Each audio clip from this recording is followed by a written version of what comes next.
নমস্কার, আমি কবিতা, কবিতার করতান থেকে আমার চ্যানেলে সবাইকে স্বাগতম। বড়দেরকে প্রণাম জানাই, ছোটোদেরকে অনেক অনেক আদর আর ভালোবাসা জানালাম।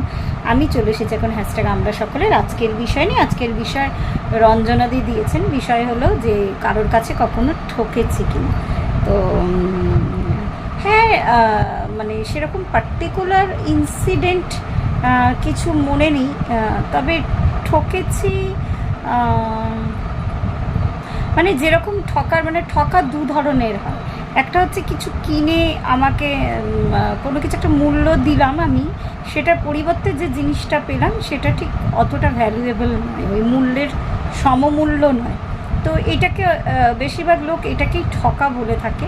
কিন্তু ঠকার যে ধরনটা, সেটা যদি আমি আমার মানে কী বলবো, শুধু মূল্যের ওপরই ঠকা হয় না। ঠকা কোনো মানুষ যদি কাউকে ঠকিয়ে থাকে বা প্রতারণা করে থাকে, সেরকম তো হয়েছে, হয়নি আমি বলবো না। যেমন একটা চাকরির ক্ষেত্রে আমার হয়েছিল। আমি একটা জায়গার নাম রেজিস্টার করিয়েছিলাম, সেখানে 6,000 টাকাটা দিয়ে অনেক দিন আগে, মানে এটা আমি বলছি 2014 সালের ঘটনা, খুব সম্ভবত 13-14 ঘটনা, 2000 না সরি আরও আগে 2011 সালের ঘটনা। তখন 6,000 টাকা অনেকটা ভ্যালু ছিল। তো যাই হোক, তো রেজিস্টার করার পরে ওই প্রথমে অফিসটা ভালোই, মানে বেশ ভালোই লেগেছিল। যাই হোক, 2011-রই ঘটনাটা। হ্যাঁ, তারপরে গিয়ে দেখলাম, মানে ওটা একটা মতন ছিল আর কি, কী বলবো, এজেন্সি মতন ছিল আর কি। তো যাই হোক, গিয়ে দেখলাম দুদিন পরে দেখলাম যে ওই অফিসটা উঠে গেল। আর শুধু আমি নয়, আমারও দু একজন বন্ধু, মানে আমারই, তাদেরকে আমি জানিয়েছিলাম জায়গাটার কথা। তো আমি মানে তারাও গিয়ে কথাবার্তা বলেই ওখানে টাকাটা দিয়েছিল। তো তাদেরও টাকাটা লস হয়েছিল। তো এইরকম একবার মনে আছে ঠকেছি, ঠকিনি আমি বলবো না। টাকা দিয়ে টাকা ফেরত পাইনি, মানে টাকার ক্ষেত্রে ঠকেছি আর কি দু একবার। হ্যাঁ, এমন নয় যে একদমই ঠকিনি।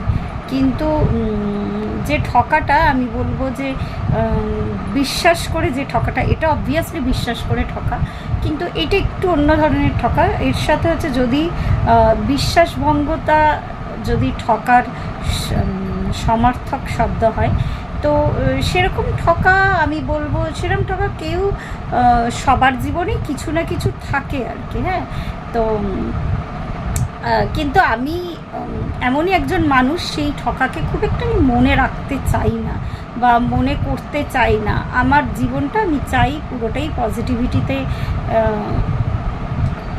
ভরপুর রাখতে। ওই জন্য মানে কাউকে কোনো কথা বলেছি বিশ্বাস করে, সে হয়তো অপর একজনকে জানিয়ে দিয়েছে যেটা তাকে জানানোর কথা ছিল না। তো এই ধরনের ঠকা যদি বলতে হয়, এরকম বহুবার হয়েছে। কিন্তু তাও আমি বলছি, আমি তাও মানুষকে বিশ্বাস করি, মানুষকে বিশ্বাস করব। আর আমার মনে হয় কেউ কাউকে না, মানে হয়তো আমি তাকে পূর্বজন্মে ঠকিয়েছিলাম, এরকম একটা ব্যাপার আর কি। আমি ওটা ক্যালকুলেট করে নিই, এরকম কিছু একটা ব্যাপার নিশ্চয়ই আছে, নাহলে সেই মানুষটা আমাকে খামোকা কেন ঠকাতে যাবে। তো এরকম আমি এটা ভেবে আমি সান্ত্বনা পাই, হয়তো আমার কর্মাটা ব্যালেন্স হলো এখন থেকে না, এটা আমি অনেক দিন ধরেই ভাবি, এটা হয়। কিন্তু যাই হোক, সেই ঠকাটা থেকে ওভারকাম করাটাও অনেকখানি ব্যাপার, সবাই হয়তো পারে না ওভারকাম করতে। তো আমি পারি, কেননা আমি মনে করি যে মানুষটা যে উদ্দেশ্য প্রণোদিতভাবে আরেকজনকে ঠকাবো বলে ঠকাচ্ছে, সেই মানুষটার হয়তো কোনো কর্মা ব্যালেন্স করার আছে আমার সাথে, নয়তো সে তার নিজের কর্মাটা ক্রিয়েট করলো। এই দুটোর মধ্যে যে কোনো একটা কিছু। আর সেই মানুষটা যখন একবার ঠকাচ্ছে, তখন তার থেকে সাবধান হয়ে, ঈশ্বরও আর কি সিগনাল দিচ্ছে, সাবধান করে দিচ্ছে যে এই মানুষটা তোমাকে ঠকিয়েছে, এর থেকে তুমি সাবধান হও। হয়তো আরও বড় কোনো ক্ষতি হতে পারতো, তার হাত থেকে হয়তো ঈশ্বর বাঁচাচ্ছে। তো ঠকা এইগুলোই আর কি। তো যাই হোক, সেই সব ঠকা আমি মনে রাখতে চাই না। অনেক সময় আমরা অনেক সময় বোকা বনে যাই। হ্যাঁ, আমি যে বোকা হচ্ছি, মানে সবসময় হয়তো অনেক চালাক মানুষও কাউকে হয়তো বিশ্বাস করে বোকা হয়ে যায়। তো তখন তারা খুব এরকম হয়, এরকম প্রচুর ঘটনা আমাদের চারিদিকে, ইভেন আমি নিজেও বললাম অনেক হয়েছে। এর জন্য এই যে এই ঠকাটা যখন সে হট করে জানতে পারে যে একটা মানুষ তাকে চিট করছে অলরেডি আর কি, তো তখন তার ভেতরে সেই ধাক্কাটা প্রচুর পরিমাণে লাগে কিন্তু। তো সেটা থেকে ওভারকাম করা, বেরিয়ে আসা, সেটা অনেক টাফ ব্যাপার হয়। যেমন আমি বললামই, এটা আমার আমি এরকম বহু মানুষ, যেহেতু কার্ড রিডিং করছি এখন আর কি ইদানিং, তো এরকম বহু ঘটনা আসছে আর কি, এরকম চিটিংয়ের ঘটনা।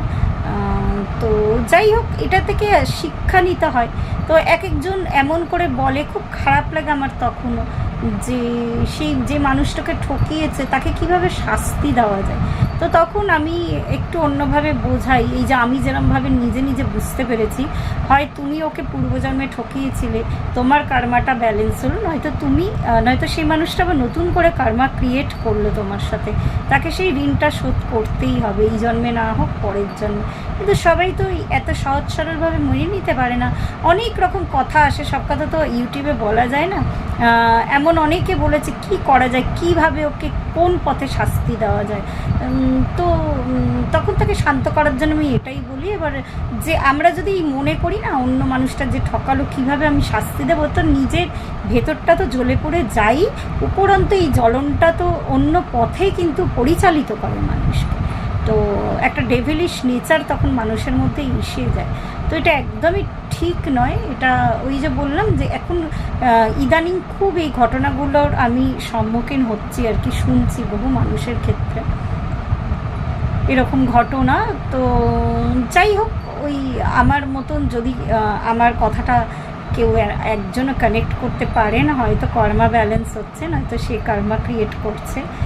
তো এটা মনে করে যদি আমরা মনটাকে ঠান্ডা রাখতে পারি, মনটা না যদি সত্যি সত্যি ধীরে ধীরে ধীরে ধীরে আমরা যখন জন্মাই না, একটা সাদা কাগজের মতন মন নিয়ে জন্মাই, তাতে কোনো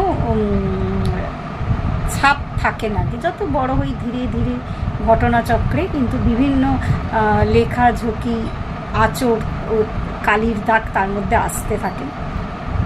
তো মনটাকে আবার যদি আমি চেষ্টা করি রিভার্স করে আস্তে আস্তে যতটা নিষ্কলঙ্ক মন করা যায়, ততটা নিজের মানসিক শান্তি, শুধু নিজের কেন, ততটা সবার অন্যেরও মানসিক শান্তি হয়। তো আজকে এই পর্যন্তই। প্রত্যেকে ভালো থাকবেন, পরিবারের সকলকে ভালো রাখবেন। ধন্যবাদ।